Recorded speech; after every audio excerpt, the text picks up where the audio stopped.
Good morning student.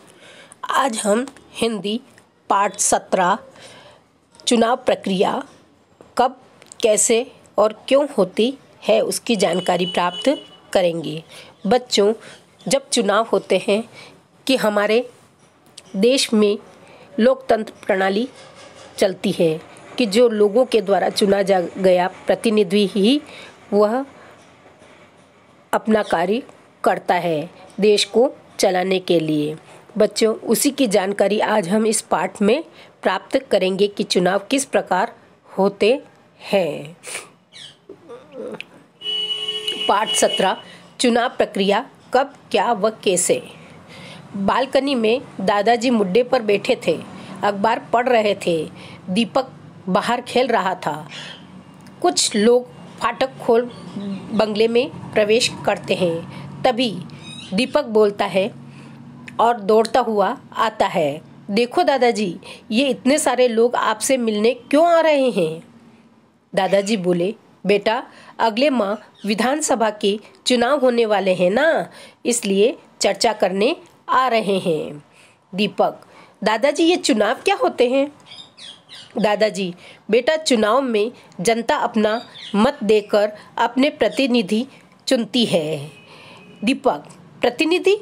अच्छा, प्रतिनिधि कैसे चुनते हैं। दादाजी, बेटा आप अभी छोटे हो, जब आप 18 वर्ष के हो जाओगे तब आपको जानने की जरूरत है। आप स्कूल जाओ। दीपक, बताओ ना दादाजी। दादाजी, अभी आप जाओ, आपके स्कूल का समय हो गया है। इस बीच सभी लोग दादाजी के पास आ गए तथा दीपक स्कूल के लिए रवाना हो जाता है। लेकिन बच्चे के दिमाग में वही बात घूमती है। वह स्कूल में गुरुजी से बोलता है, गुरुजी मुझे बताइए ना कि चुनाव क्या है और यह कैसे होते हैं।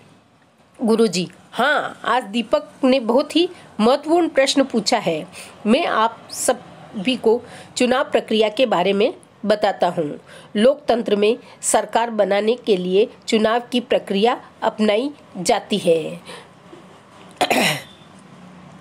नेहा, गुरुजी लोकतंत्र क्या होता है ये भी बताइए ना। गुरुजी, हाँ, आपको सब बताता हूँ। हमारे देश में एक निश्चित प्रक्रिया के तहत सरकार जनता द्वारा चुनी जाती है, उसे लोकतंत्र कहते हैं। शालू, ये निश्चित प्रक्रिया क्या होती है गुरुजी। गुरुजी, इस निश्चित प्रक्रिया को चुनाव कहते हैं, जिसमें जनता मतदान द्वारा अपने प्रतिनिधि को चुनती है।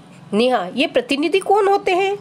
गुरुजी, ये चुनाव प्रक्रिया द्वारा चुने हुए सदस्य होते हैं जो लोकतंत्र में जनता का प्रतिनिधित्व करते हैं। जैसे आपकी क्लास में क्लास मॉनिटर बनाया जाता है और आपकी पूरी क्लास की तरफ से मॉनिटर आपके क्लास में जो भी परेशानी हो वो टीचर को बताता है, उसी तरह से ये लोकतंत्र में भी जनता के द्वारा प्रतिनिधि चुना जाता है और वही प्रतिनिधित्व करता है। दिशा, गुरुजी क्या मैं भी चुनाव लड़ सकती हूँ। गुरुजी, नहीं, चुनाव राजनीतिक दल के माध्यम से या स्वयं निर्दलीय प्रतिनिधि के रूप में लड़ सकते हैं, परंतु उसकी एक निश्चित आयु निर्धारित होती है। बच्चों, चुनाव लड़ने के लिए एक उम्र होती है और उस उम्र का ही व्यक्ति चुनाव लड़ सकता है और वोट दे सकता है। आपको ये जानकारी तो होगी कि वोट देने की न्यूनतम आयु भी 18 वर्ष की होती है। दीपक, जब मैं 18 वर्ष का हो जाऊंगा तब क्या मैं वोट दे सकता हूँ। गुरुजी, हाँ, आप वोट देने जा सकोगे, परंतु इससे पूर्व आपको वयस्क मताधिकारी हेतु मतदान सूची में अपना नाम लिखवाना होगा, दर्ज करवाना होगा। दीपक, ये वयस्क मताधिकार और मतदान सूची क्या होती है गुरुजी। गुरुजी ने बताया, 18 वर्ष या उससे अधिक आयु के सभी नागरिकों को बिना किसी भेदभाव के मत देने का अधिकार वयस्क मताधिकार कहलाता है। जिस सूची में मतदाताओं के नाम होते हैं उसे मतदान सूची कहते हैं और उसी सूची में अपना नाम भी लिखवाना होता है। वह लिखवाने की भी एक प्रक्रिया निर्धारित होती है, एक प्रपत्र भरना पड़ता है। दीपक, गुरुजी मतदान सूची में नाम कैसे दर्ज करता है। गुरुजी, यह कार्य BLO बूथ लेवल अधिकारी जो हमारे मोहल्ले का वार्ड सरपंच होता है उसी के द्वारा हम ये पत्र भरते हैं।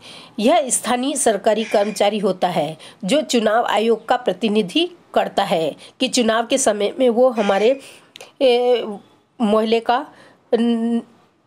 प्रतिनिधि करता है और वही हमारे मतदान सूची में नाम लिखवाता है।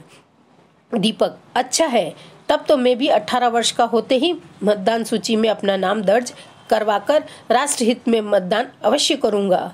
सभी बालक बोले हाँ हाँ, हम भी मतदान अवश्य कराएंगे।